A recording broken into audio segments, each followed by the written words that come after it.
Hi friends, ಎಲ್ರಿಗೂ ನಮಸ್ಕಾರ. Welcome to my channel. ನಾನು ನಿಮ್ಮ ಮಾತಾಡ್ತಾ ಇರೋದು. ಫ್ರೆಂಡ್ಸ್, ಎಲ್ಲರೂ ಹೇಗಿದ್ದೀರಿ? ಎಲ್ಲರೂ ಚೆನ್ನಾಗಿದ್ದೀರಾ ಅಂತ ತಿಳ್ಕೊತೀನಿ. ನಾನು ಚೆನ್ನಾಗಿದ್ದೀನಿ ಫ್ರೆಂಡ್ಸ್. ರಾತ್ರಿ ನನ್ನ ಮಗಳು ನ್ಯೂಡಲ್ಸ್ ಮಾಡಿಕೊಡು ಮಮ್ಮಿ ಎಂದು, ಆದರೆ ನಾನು ಟಯರ್ಡ್ ಆಗಿದೆ, ಮಾಡಿರಲಿಲ್ಲ. ಯಾಕೋ ಮನಸ್ಸಿಗೆ ಬೇಜಾರಾಗಿತ್ತು. ಸರಿ, ಇವತ್ತು ನಾಷ್ಟಕ್ಕೆ ಇನ್ನೇನು ಇಲ್ವಲ್ಲ, ಅದನ್ನೇ ಮಾಡೋಣ ಅಂದ್ಕೊಂಡು ಫ್ರೆಂಡ್ಸ್ ನ್ಯೂಡಲ್ಸ್ ಮಾಡಿದ್ದೀನಿ. ಆದರೆ ಬಟಾಣಿ ಫ್ರಿಜ್ಜಲ್ಲಿ ಐತೆ ಅಂತ ಬಂದೆ, ಆದರೆ ಬಂದು ನೋಡಿದ್ರೆ ಫ್ರಿಜ್ಜಲ್ಲಿ ಇರಲಿಲ್ಲ. ಏನೋ ಮಾಡ್ಕೊಂಡಿರ್ತಾಳೆ ಫ್ರೆಂಡ್ಸ್. ಆಲ್ರೆಡಿ ಸೌತೆಕಾಯಿ ತಂದು ಕಟ್ ಮಾಡಿದೆ.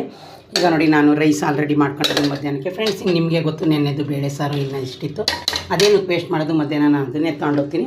ಆಮೇಲೆ ಫ್ರೆಂಡ್ಸ್ ನೋಡಿ, ಮೊಸರು ಹಾಕಿಟ್ಟಿದ್ದೀನಿ. ಇನ್ನು ಬನಾನ ಆಲ್ರೆಡಿ ತೊಗೊಂಡು ಬಂದೆ ಫ್ರೆಂಡ್ಸ್ ಇವತ್ತು. ಆಮೇಲೆ ಫ್ರೆಂಡ್ಸ್, ನಾನು ಆಲ್ರೆಡಿ 1 ವೀಕಿಂದ ಜ್ಯೂಸನ್ನ ಕುಡಿದಿರಲಿಲ್ಲ. ಈಗ ನೋಡಿ, ದಾಳಿಂಬೆ, ದ್ರಾಕ್ಷಿ, 4 ನೆಲ್ಲಿಕಾಯಿ ಇವತ್ತು ಜ್ಯೂಸ್ ಕುಡಿತೀನಿ. ನೆನ್ನೆ ನಾನು ಫ್ರೆಂಡ್ಸ್ ಬ್ಲಡ್ ಟೆಸ್ಟ್ಗೆ ಹೋಗಿದೆ. ಹನ್ನೊಂದು ಪಾಯಿಂಟ್ ಇದೆ ಮೇಡಮ್, ನಾರ್ಮಲ್ ಇದೆ ಅಂದರು. ಅವರೇನು ಬೇಕಾದ್ರೆ ಜ್ಯೂಸ್ ಕುಡಿಯೋ ಅವಶ್ಯಕತೆ ಇಲ್ಲ. ಒಬ್ಬರು ಡಾಕ್ಟ್ರ್ ಹೇಳ್ತಾರೆ, ಒಬ್ಬರು ಕುಡೀರಿ, ಆರೋಗ್ಯಕ್ಕೆ ಒಳ್ಳೆಯದು ಅಂತಾರೆ ಫ್ರೆಂಡ್ಸ್. 3 ಡೇಸ್ 4 ಡೇಸ್ಗೆ ಒಂದು ಟೈಮು ಕುಡಿಯೋಣ ಅಂದ್ಕೊಂಡಿದ್ದೀನಿ. ಓಕೆ ಫ್ರೆಂಡ್ಸ್, ಇದೇ ಆದರೂ ಫಸ್ಟು ನನ್ನ ವೀಡಿಯೋ ನೋಡಿದ್ರೆ ಸಬ್ಸ್ಕ್ರೈಬ್ ಮಾಡಿ.